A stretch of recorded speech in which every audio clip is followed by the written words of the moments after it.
menunggu rekan lainnya, kita mengawali dalam kesempatan pertemuan kedua ini.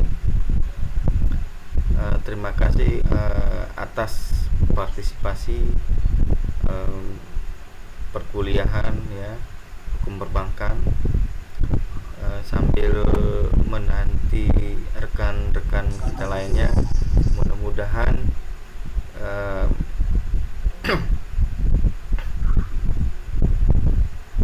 kegiatan ini dapat berlangsung dengan kondusif. Jadi misalkan jadi saya mulai, mungkin kalau masih ada yang Selamat malam Pak berkegiatan Rosen, Pak Sudan.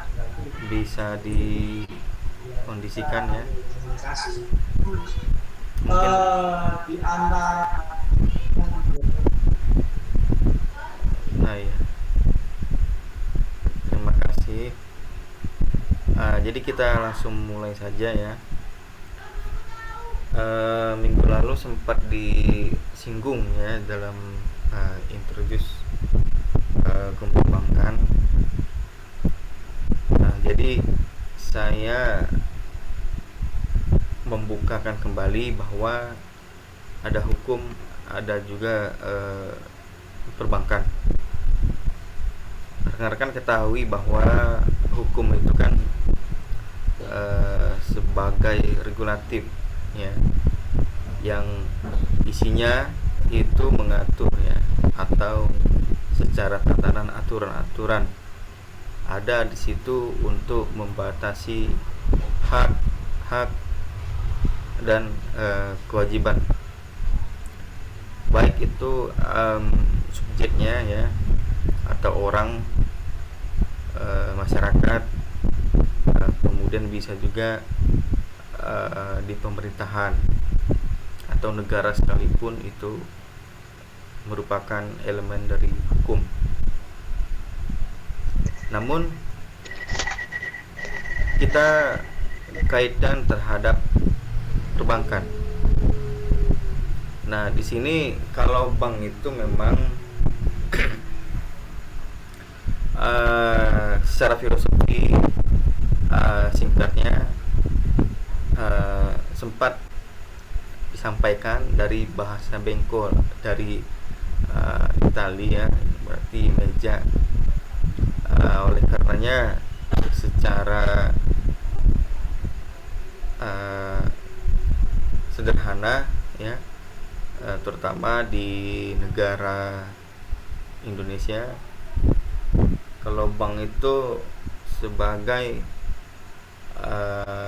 lembaga keuangan.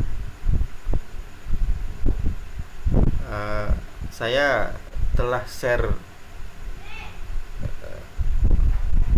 materi ya, mudah-mudahan dapat terlihat.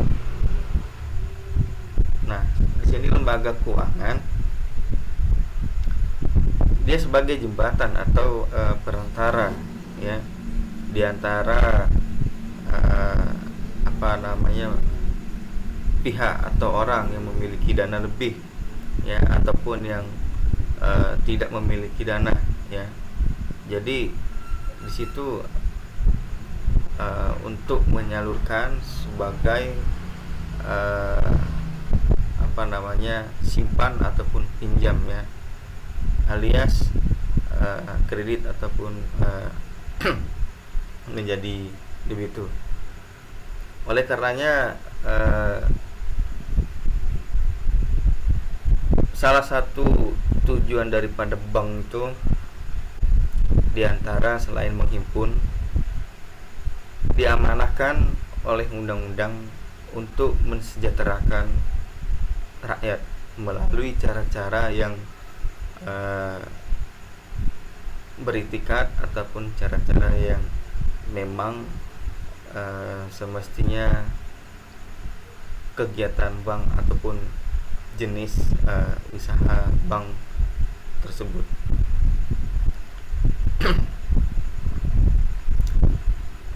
Lalu kalau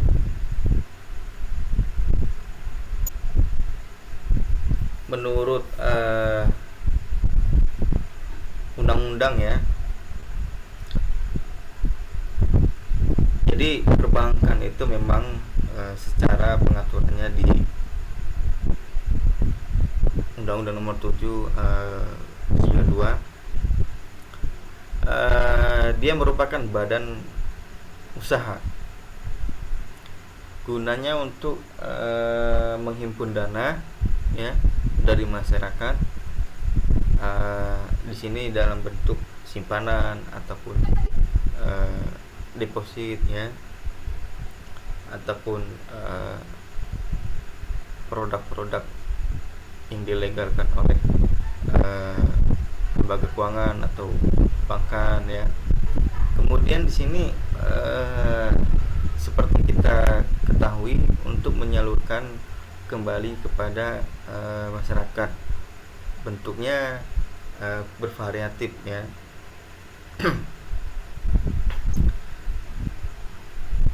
Kata kuncinya ya, untuk membuat sejahtera ataupun meningkatkan taraf hidup rakyat. Nah, di sini memang agak sedikit abstrak ya sifatnya. Jadi kata-kata meningkatkan taraf hidup rakyat. Nah, oleh karenanya memang usaha perbankan ini ya nggak bisa lepas daripada adanya lembaga ataupun kegiatannya ya, kemudian mekanis proses pelaksanaan kegiatannya ya, serta aturan-aturan yang merupakan ketentuan ya, yang seperti tadi untuk membatasi hak dan kewajiban. Nah, jadi memang secara fakultatif memang perbankan itu ada disiplin tersendiri ya, yang artinya memang terkhusus fokus terhadap kegiatan permodalan ataupun kegiatan usaha pendanaan ataupun usaha perhimpunan dana ya.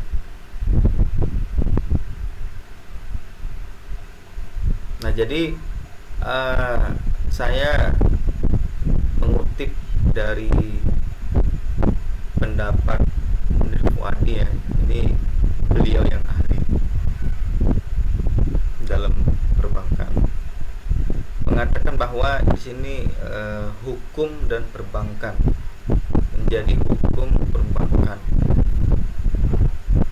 sebagai perangkat kaidah hukum. Apa saja itu menjadi kaidah hukum ataupun di pengantar ilmu hukum kan sudah kita ketahui ya, adanya undang-undang, ada yang perundang-undangan ya, ataupun di bawah perundang-undangannya ya, kita akui itu adanya jurisprudens ya. Memang jurisprudens familiarnya terhadap Kemenlo ya, kemudian percayai adanya doktrin, adanya sumber-sumber hukum. Sumber-sumber hukum kan bukan hanya jurisprudens, doktrin maupun perundang-undang lainnya ya. Nah, disinilah hukum hadir ya, guna mengatur masalah-masalah perbankan sebagai lembaga keuangan ya, dan aspek kegiatannya yang secara kontinuitas ya, atau terus menerus ya, tidak ada hentinya ataupun tidak putus. Oleh karenanya hukum itu mengatur untuk mematuhi hak dan kewajiban, baik itu terhadap strukturalnya, baik itu terhadap prinsipnya, ya, kemudian norma perilaku bisnis, ya.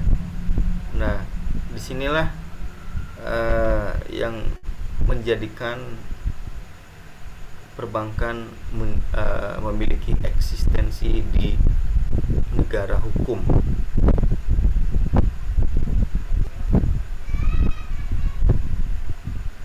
Nah, dari kejauhan ini mungkin ada yang kebingungan ataupun ada yang ingin didiskusikan. Silahkan.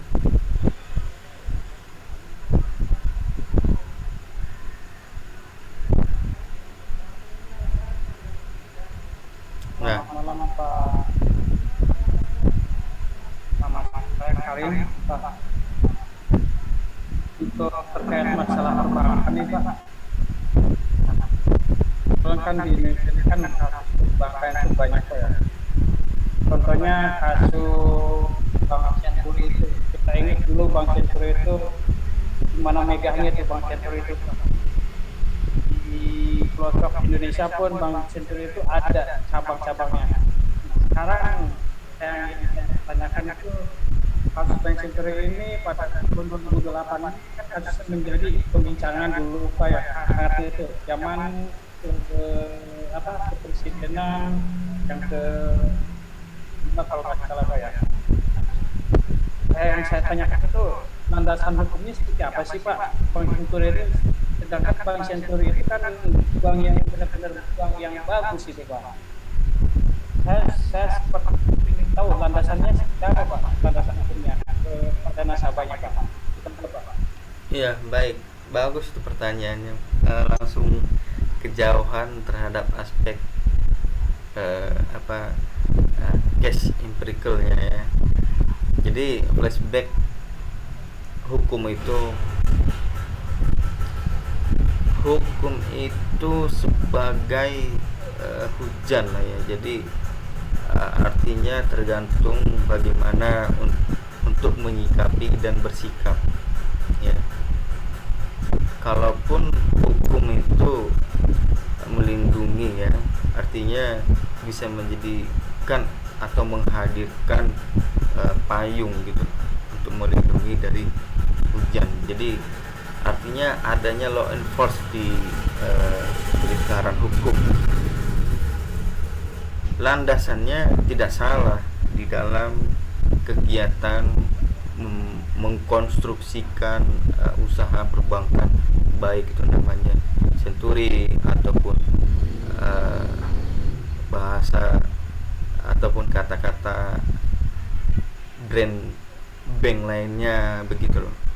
Artinya pendiriannya legal, sah, dan diakui oleh negara. Negara pun udah melakukan proses-proses penseleksian, ya, filterisasi dan sebagainya untuk diyakini itu bisa berdiri sebagai lembaga keuangan yang memiliki kredibel di masyarakat.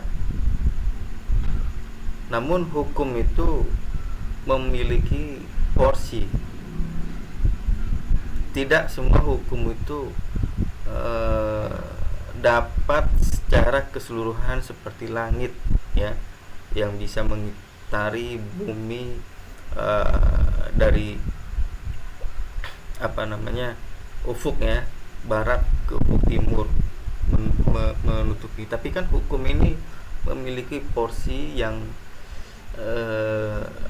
ada parameter ataupun sebagai batasan-batasan tertentu saja. Memang benar secara garis besar hukum terkait perbankan, hukum perbankan artinya mengatur daripada segala segi, ya, aspek, ya, maupun elemen yang hidup di lingkup perbankan. Garis besarnya ada hak dan kewajiban.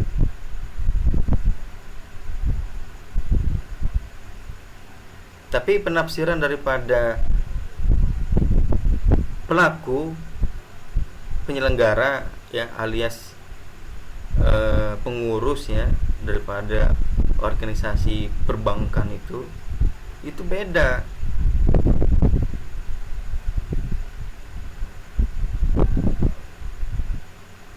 Atau yang kita kenal dia memiliki otoritas ataupun kewenangan di sebuah organisasi itu atau wadah perbankan itu.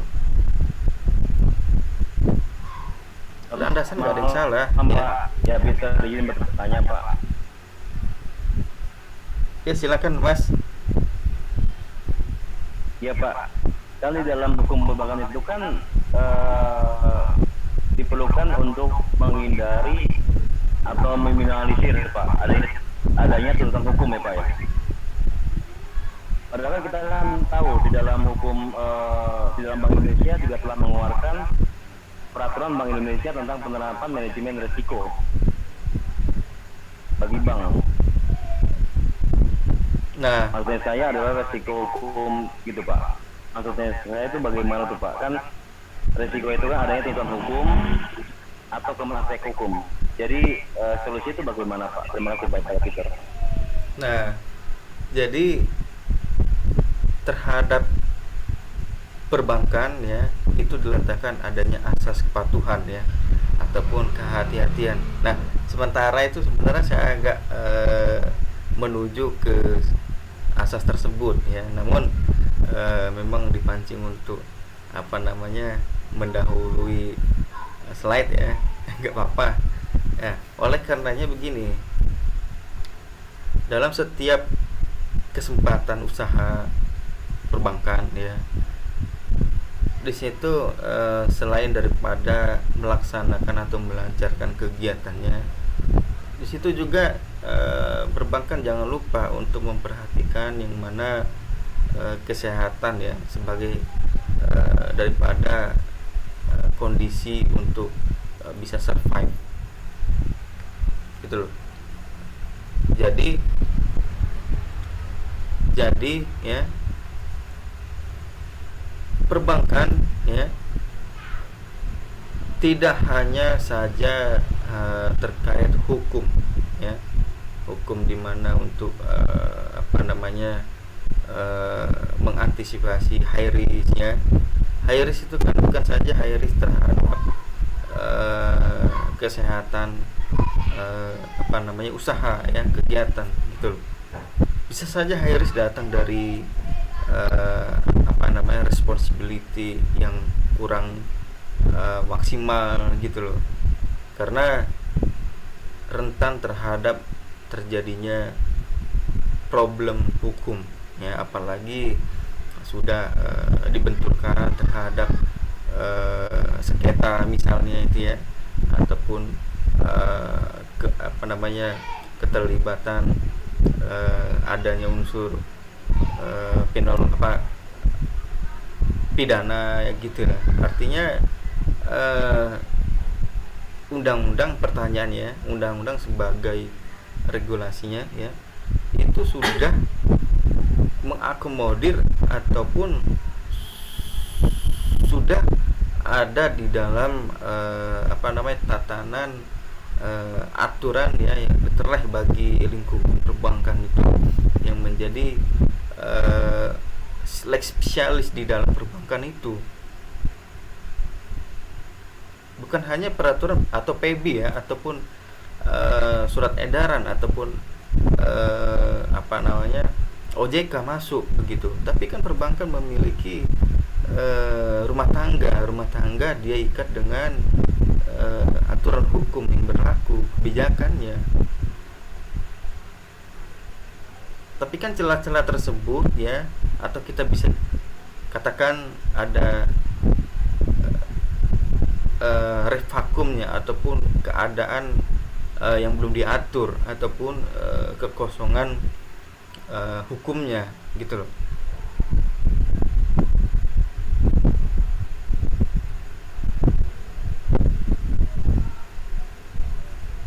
Jadi saya rasa hukum perlu menjadi inventarisir ya, karena saking meluasnya kegiatan ya, terus banyaknya celah ya yang mengakibatkan cacatnya daripada asas ya untuk di langkah-langkahi ya, daripada kita tenggarai misal kepatuhan ya, terutama ya asas terutama military ya, ataupun apa namanya kehati-hatian gitu ya, sebagai skill daripada perbankan agar supaya survive ya, karena sudah banyak contoh ya lembaga-lembaga perbankan atau lembaga keuangan ya terkait usaha perbankan itu yang redupnya tidak bisa lagi survive gitu ya. Ya kalau kita agak kejauhan untuk menyikapi, mungkin kita bisa menggerogoti di segi internal lah begitu. Nah, artinya kita mencakup terhadap hukum perbankan saja gitu. Mungkin pendapat beda di antara yang disampaikan, mungkin lebih baik ya untuk sama-sama share lebih lanjut, lebih kembangnya silakan.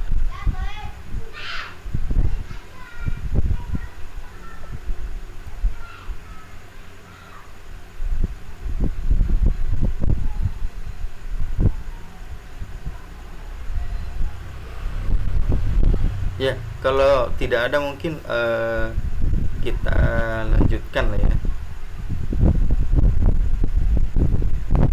Ini kalau kita flashback terhadap kepastian hukum perbankan ya, ini yang terdahulu ya, artinya yang sepuhnya daripada yang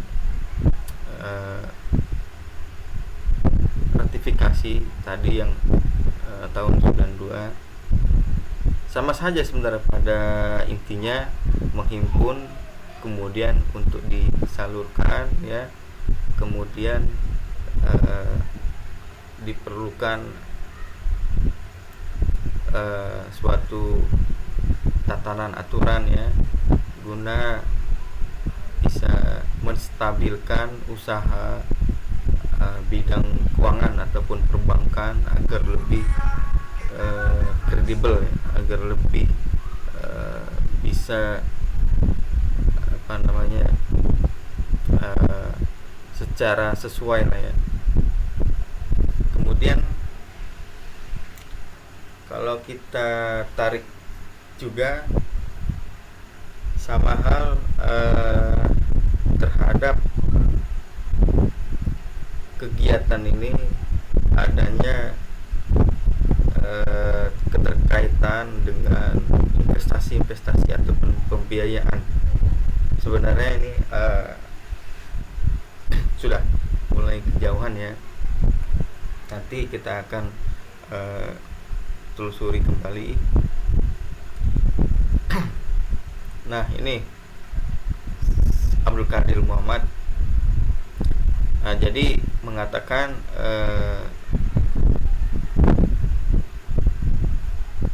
merupakan badan usaha ya, bisa dibilang dalam bentuk aset keuangan ya. Kemudian kekayaan itu memang bisa untuk dioperasionalkan ataupun di lakukan kegiatan secara aktif ya dalam bentuk jasa keuangan ya, kemudian dilakukan secara penyediaan ya untuk melakukan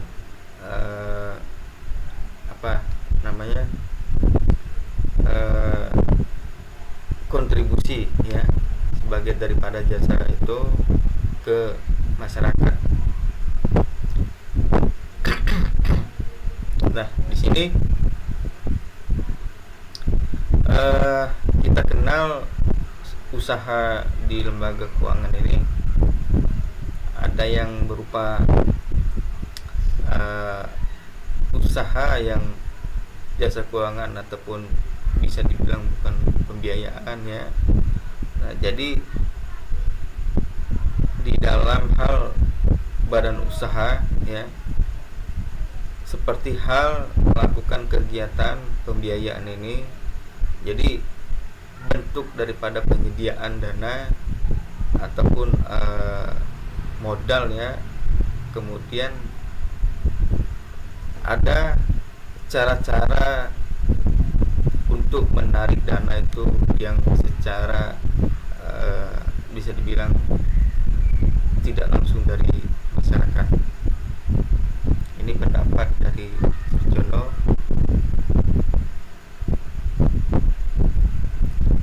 Kemudian kalau lembaga keuangan itu dalam hal meliputi daripada badan usahanya adanya kekayaan ya, bisa dalam bentuk aset, kemudian disediakan ataupun dijalankan dalam bentuk jasa keuangan ya. Kemudian juga badan usaha ini menjalankan usahanya di bidang jasa pembiayaan, kemudian menyediakan dana ya. Sini ada yang tanpa menarik ataupun secara langsung dari masyarakat.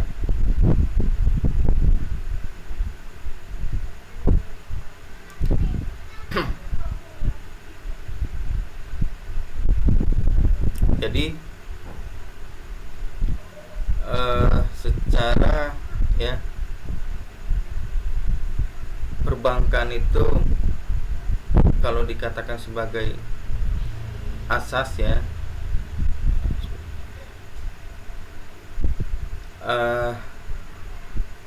kalau kita tarik daripada ratifikasi undang-undang ya perbankan, di sini sama hal daripada pengertian-pengertian umum awal ya, namun kita menyederhanakan ya atau meluaskan sebagai demokrasi ekonomi ya. Itulah yang menjadikan asas sebuah perbankan sudah diratifikasi secara demokrasi. Nah, sebagai landasannya ya ataupun dasar, oleh karenanya pembangunan ekonomi ataupun perbankan ialah 5 sila atau Pancasila. Kemudian dengan mengadopsi namanya Undang-Undang Dasar ya. Oleh karenanya memang sedikit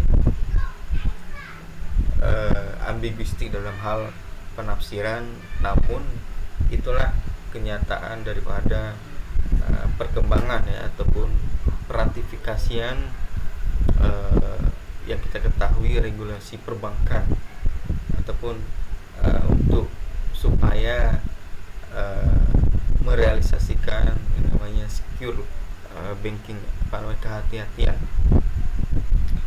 Oleh karenanya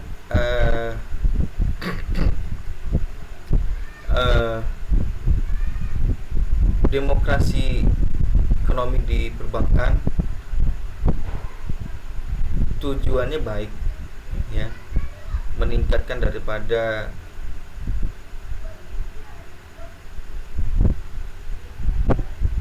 kesehatan usaha di bidang perbankan. Teman-teman ketahui pada saat itu perbankan bisa dihitung ada di Indonesia ini.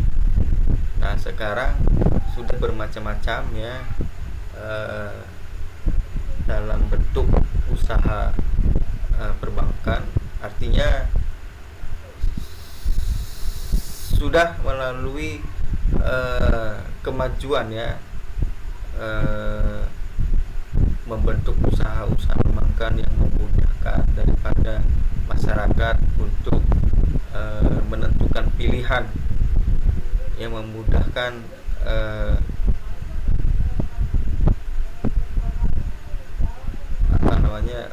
penyaluran, yang memudahkan meningkatkan taraf hidup masyarakat ya. Nah, disitulah perbedaan dan perkembangan. Tentu kalau melihat ada segi kekurangan dan kelebihan itu sudah menjadi hal yang relatif ya. Namun seperti yang disinggung, menjadi cash flow yang dipertanyakan ya terhadap Century. Oleh karenanya hukum ya terhadap kegiatan usaha keuangan ya oleh bank C tersebut belum mencakup yang namanya demokrasi ekonomi Pancasila sebetulnya. Oleh karenanya terdapat celah yang menjadikan dilematis ya bagi negara, dilematis bagi investor, dilematisasi bagi trusting ya, karena kegiatan tersebut ya itu adanya dasar ya trusting ya. Nah, oleh karenanya dengan adanya perbaharuan segi aspek dari perkembangan perbankan ini menjadi solusi, seperti sudah ada bank Maybank, sudah ada bank AKU, sudah ada bank macam-macam lah. Bahkan ini sudah dipeta-petakan sendiri. Yang tadinya bank BNI itu ada syariah, Bank Mandiri ada syariah ya. Ini sudah dikotakkan tersendiri untuk menangani syariah dan konvensional sendiri. Tadinya konvensional dan syariah masih bisa menyatu ya. Jadi di situ bisa mengakibatkan apa yang dikhawatirkan, seperti bank-bank yang tidak lagi beroperasional kembali, ataupun bank yang sakit lalu tidak bisa bangkit kembali. Nah, ini kurang lebih 3 menit ke depan ya, jam berakhir. Mungkin ada yang ingin didiskusikan terkait materi ya, silahkan.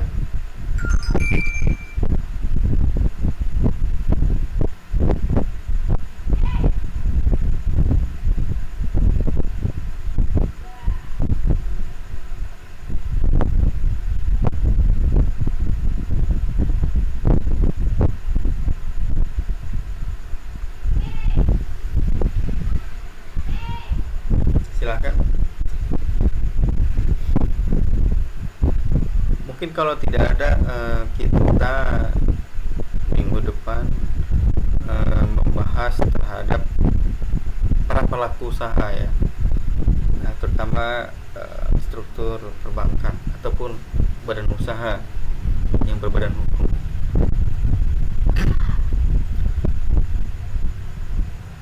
Yang artinya apakah itu menjadi kepatuhan undang-undang PT atau perseroan ya, ataupun undang-undang perbankan ya. Dari situ yang akan kita maknai. dalam hal ini kalau tidak ada, saya sambil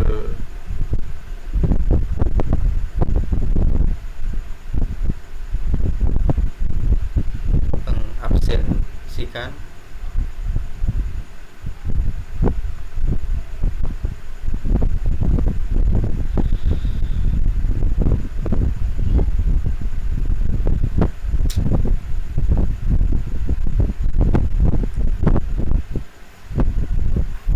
Faizatul Fitriani, ada Fazri. Android siapa ini? Febri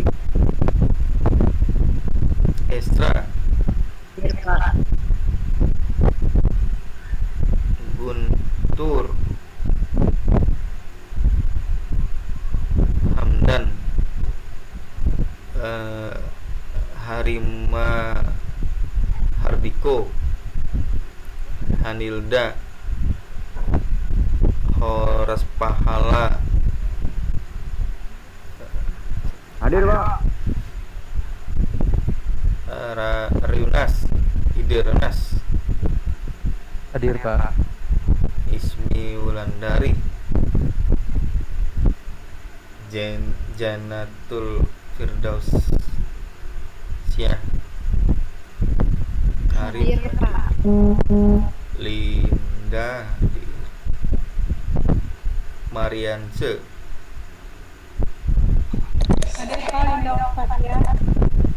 Marlau Farhan, Mirham, Hadir Pak. Muhammad Yogi, Nurul Rahmah, Panepotan, Hadir Pak.